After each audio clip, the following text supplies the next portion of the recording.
Suspense স্টুডিওর horror সিরিজের আজকের গল্প মুক্তি। চলো শুরু করা যাক।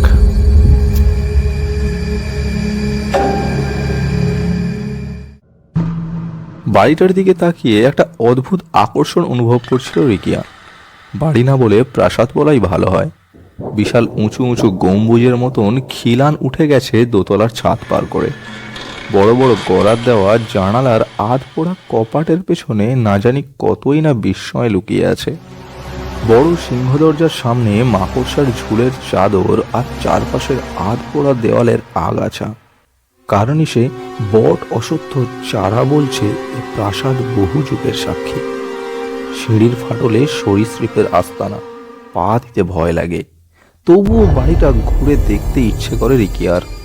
বাগানের আগাছার জঙ্গলের ফাঁকে ভাঙা ফোয়ারা দু একটা গ্রিক মূর্তির কথা মনে করায়। একদা শৌখিন কোনো বড় জমিদার বা বাবুর প্রাসাদ ছিল এই ভগ্ন অট্টালিকা।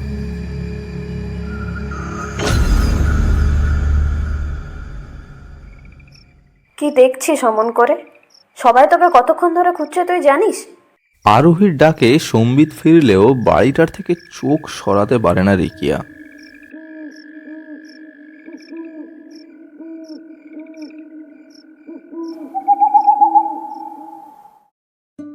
আরোহী, সঞ্চারী আর রিকিয়া।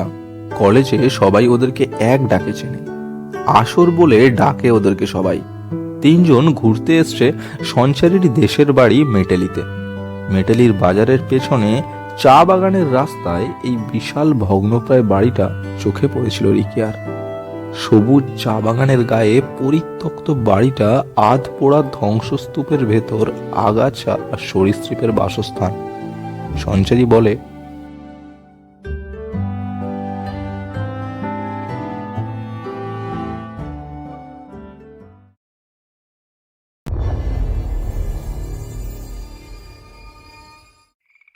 রাতে খাওয়ার পর সঞ্চারীর মামাবাড়ির ছাদে আড্ডা বসেছিল। ছাদ থেকে একটু দূরের চা বাগানের ঢালে কুয়াশায় ঢাকা ওই বাড়িটা দেখা যাচ্ছিল। রিকিয়াকে অদ্ভুতভাবে টানছিল বাড়িটা। আরোহী আর সঞ্চারী বড় দাদুকে চেপে ধরেছিল ওই বাড়ির গল্পটা শোনানোর জন্য। রিকিয়াকেই দেখছিলেন অবনীমোহন। মেয়েটাকে খুব চেনা লাগছিল ওনার। হয়তো নাতনির সাথে ফটোতে দেখেছেন আগে। যাই হোক, ওদের আবদারে বাড়িটার দিকে তাকিয়ে একটা দীর্ঘশ্বাস ফেললেন অবনীমোহন। সঞ্চারী বড় দাদু তারপর বলে উঠলেন, আমার তখন সবে জ্ঞান হয়েছে, 15 বছর বয়স। ওই বাড়িকে দাউ দাউ করে চলতে দেখেছিলাম। পরে ধীরে ধীরে জেনেছিলাম ওই ইংরেজ সাহেবের গল্প। এই মেটেলির যা প্রতিপত্তি তা শুরু হয়েছিল সব ওই চা বাগানকে ঘিরে। একসময় ট্রেন চলতো পাহাড়ের বুক চিরে। আজ সেসব অতীত। এই প্রাসাদোপম অট্টালিকায় থাকতো রবার্ট ফিলিপ, যে এই বাগানের মালিক ছিল। দেশ স্বাধীন হলেও সাহেব নিজের দেশে ফেরেননি, ব্যবসা করছিল এখানে। সাহেব ছিল বড্ড রাশভারী আর রাগী। ওনার পরিবার এদেশে ছিল না। 3জন ঠাকুর চাকর নিয়েই এত বড় বাড়িতে একা থাকতো সাহেব। লালমুখ সাহেব রাগী হলেও বাচ্চাদের ভীষণ ভালোবাসত। চকলেট দিত দেখতে পেলে। এই অঞ্চলে প্রচুর নেপালি ও তিব্বতী কুলি চা বাগানে কাজ করত। মেয়েরা পাতা তুলত। ওই ধারের কুলি বস্তিতে মাঝে মধ্যেই বাচ্চা হারিয়ে যাচ্ছিল। এই নিয়েই এলাকা বেশ গরম ছিল। বন্য প্রাণীতে টেনে নেয়নি তো? না, এটা ঠিক ছিল যে বন্য প্রাণীতে টানেনি। দিনে দুপুরে হারিয়ে যাচ্ছিল শিশুরা। কয়েকটা বাচ্চার ক্ষত বিক্ষত দেহ পাওয়া গেছিল চা বাগানের নালায়। বাচ্চাদের বয়স সব 5 থেকে 10-12 বছরের ভেতর। দু একটা শিশুর গায়ে হিংস্র পশুর আঁচড় থাকলেও এ যে মানুষের কাজ তা বেশ বোঝা যাচ্ছিল। কুলি বস্তির শেষ প্রান্তে কুর্তি নদীর ধারে টিলার উপর থাকতো এক তিব্বতী মহিলা পেমা। ও নিজের ঘরে কি সব পুজো করত, টুকটাক মন্ত্রতন্ত্র জানতো। লোকের অসুখ বিসুখ সারাতো। অনেকেই বলতো ও অপদেবতার উপশাসক। লোকে ওকে ভয় পেত, তবুও বিপদে পড়লে ছুটে যেত ওর কাছে। ওর এক পালিত মেয়ে ছিল, মায়া। মেয়েটি নেপালিদের মতো ফর্সা, কিন্তু বড় বড় চোখ আর টিকালো নাক আর এক মাথা চুল। মেয়েটাকে অনেকে কুড়িয়ে পেয়েছিল নদীর ধারে। বাচ্চা অপহরণের পর কিছু লোক ওর কাছে গেছিল। ও অনেক কিছুই বলতে পারতো ছক কেটে। সেবার ছক কেটে ও বলেছিল এক বিদেশি এর পেছনে রয়েছে। বাচ্চাদেরও তুলে নেয়। বিদেশি 2-4টে পরিবার ছিল সে সময়। কিন্তু হঠাৎ একদিন এই ফিলিপ অর্থাৎ চা বাগানের যে মালিক, ওনার লোকেরা রটিয়ে দিল যে ওই পেমাই নাকি বাচ্চাদের অপহরণ করে আর তন্ত্র সাধনা করে। তাই বাচ্চাদের ধরে ওদের দেহের উপর অত্যাচার করে মেরে ফেলে ওই পেমা। বাচ্চাদের দেহ ওর বাড়ির পেছনের নালায় পেতেই বস্তির লোকেরা খেপে উঠেছিল। ফিলিপ সবাইকে বলে মায়াকেও চুরি করে এনেছে কোথা থেকে ও। এরপর এক অমাবস্যায় বাচ্চা চুরি হতেই সবাই মিলে পেমার বাড়ি হামলা করে। ওরা মা মেয়ে পালিয়ে যায় কোনোভাবে, কিন্তু বাচ্চাদের কোথাও পাওয়া যায় না। ওদের বাড়িটা জ্বালিয়ে দেয় কুলিরা।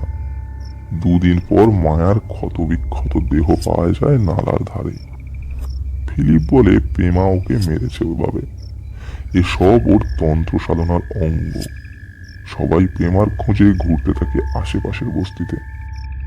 এর পরের দিন মাঝরাতে সবাই দেখে ফিলিপের বাড়ি দাউ দাউ করে চলছে। ঠাকুর চাকর সবাই পুড়ে মরেছিল সেদিন। ফিলিপ নিজেও পালাতে পারেনি। পরদিন 2টো পোড়া লাশ পাওয়া গেছিল। একজনের গলায় রূপার ক্রস ও আংটি দেখে ফিলিপকে শনাক্ত করা গেলেও অন্যটি যে কার তা জানা যায়নি। তবে অনেকেই বলে ওটা নাকি পেমার লাশ। আগুন কি করে লাগলো তা আজও জানা যায়নি। এই ঘটনার পর আর বাচ্চা চুরি হয়নি কখনো। বাগান বিক্রি হয়ে যায়। এক গুজরাটি ভদ্রলোক কিনেছিল, কিন্তু বাংলো সারিয়ে থাকতে পারেনি। লেবাররা কাজ করতে গেলেই ভয় পেত। বাচ্চাদের কান্না শোনা যায় নাকি ওখানে। মহিলার চিৎকার আর পোড়া গন্ধ, এমন অনেক কিছু শোনা যায় লোক মুখে। বাংলোটা ওরা বেচে দেয় আরেক মারোয়াড়ি ব্যবসায়ীকে। সে হোটেল বানাবে ভেবেছিল, কিন্তু লোকটা হঠাৎ মারা যায়। এরপর যার হাতে যায় এই অট্টালিকা, সেও কিছুতেই রিপেয়ার করাতে পারেনি। কেউ এ বাড়িতে ঢুকতে চায় না আসলে। এক অপদেবতা ঘিরে রেখেছে হয়তো বাড়িটাকে। হয়তো পেমার অভিশাপে ওই অট্টালিকার আজ এই অবস্থা।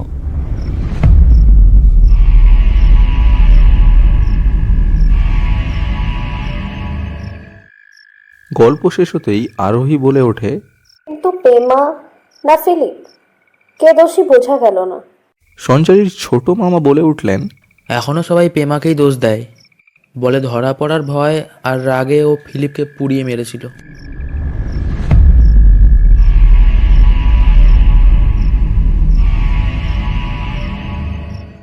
রিকিয়া কোথায়? আচমকা সঞ্চারীর কথায় সবাই ওর দিকে তাকায়। ছাদের শেষ প্রান্তে সিঁড়ির পাশে বসেছিল রিকিয়া আর সঞ্চারী। রিকিয়াকে কোথাও দেখা যাচ্ছে না। এ ওর দিকে তাকাতে শুরু করেছে। বড় মামা বললেন, নিচে জোল টোল খেতে গেছে বোধহয়। মুহূর্তের মধ্যে সারা বাড়ি খুঁজেও রিকিয়াকে পাওয়া গেল না। কাজের লোক রামাপদ বলে ওকে বেরিয়ে যেতে দেখেছে। ও আবার ওই বাড়িতে গেছে। আমাদের আমাদের এক্ষুনি যেতে হবে ওখানে।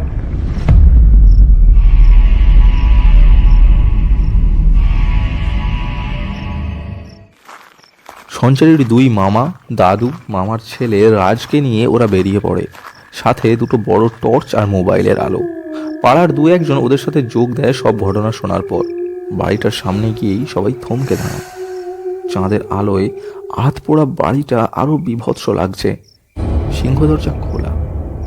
সঞ্চারী চিৎকার করে ডাকে, রিকিয়া! প্রতিধ্বনি ফিরে আসে পাহাড়ে ধাক্কা খেয়ে। একটা রাত জাগা পাখি বিকট চিৎকার করে উড়ে যায়। ওরা ঢুকে পড়ে বাড়িটার ভেতর। একটা হিম শীতল অনুভূতি নেমে আসে আরোহীর শির দ্বারা বেয়ে। দোতলার সিঁড়িতে বসেছিল রিকিয়া। কিন্তু এ কোন রিকিয়া?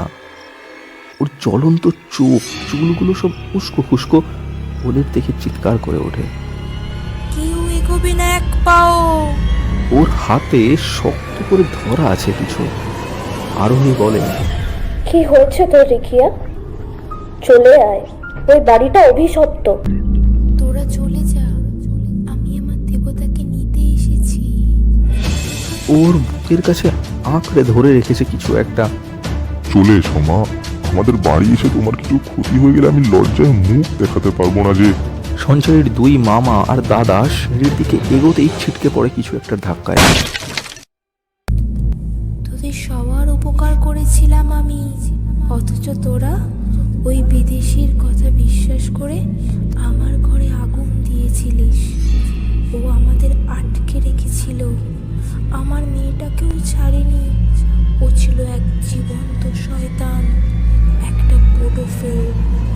বাচ্চাদের উপর যৌন অত্যাচার করে আনন্দ পেত। ওরা মরে গেলে নতুন শিকার ধরতো আবার। এই বাড়ির মাটির নিচের ঘরে এখনো দুটো শিশুর কঙ্কাল পাওয়া যাবে। ওদের মুক্তি দে, আর আমার দেবতার এই মুক্তি ভাসিয়ে দেব আমি নদীতে। তাই হবে, আমরা সব কথা শুনবো, তুমি এখন ফিরে এসো। রিকিয়া উঠে দাঁড়ায়, দৌড়ে বাড়ির পিছনের চা বাগানের ভেতরে ছুটে যায় নদীর দিকে। পেছন পেছন গিয়ে ওরা দেখে নদীতে কিছু একটা ভাসিয়ে দিল। রিকিয়ার জ্ঞানহীন দেহটা উদ্ধার করে যখন ওরা বাড়ি ফিরল, তখন ভোর হয়ে এসেছে। প্রচুর লোক জমে গেছিল ওদের বাড়ির সামনে। সব শুনে ওরা ওই বাড়ির ভেতর ঢুকে খুঁজে বার করলো সেই পাতাল ঘর, আর উদ্ধার করে দুটো শিশুর কঙ্কাল। বাড়িতে ঢুকতে আর কেউ বাধা পায় না। রিকিয়ার জ্ঞান ফিরলেও ও কেমন চুপচাপ হয়ে গেছিল, হয়তো কিছু মনে ছিল না। সঞ্চারী ও আরোহী ভেবে পাচ্ছিল না এত বছর পর পেমার আত্মা রিকিয়াকেই কেন বেছে নিল। তবে আর কোনো প্রশ্ন করেনি ওরা ওকে। ফেরার দিন অবনী মোহনকে ওরা জিজ্ঞাসা করেছিল সে কথা। তিনি আস্তে আস্তে বলে ওঠেন, আসলে রিকিয়ার সাথে মায়ার চেহারার এক অদ্ভুত মিল আছে। মায়ার মুখটা আমার মনে আছে এখনো। প্রথম দিন রিকিয়াকে দেখে আমার খুব চেনা চেনা লাগছিল। ওর কপালের বাঁ দিকে ওই লাল চুলটা, ওটা যে মায়ারও ছিল। আমার মা নির্দোষ ছিল, ওই শয়তানটা আমাকেও শেষ করেছিল। মা দেবতাকে জাগিয়ে ওকে শেষ করে দিয়েছিল, কিন্তু নিজেকে নির্দোষ প্রমাণ করতে পারিনি। তাই আমাকে টেনে এনেছিল হয়তো।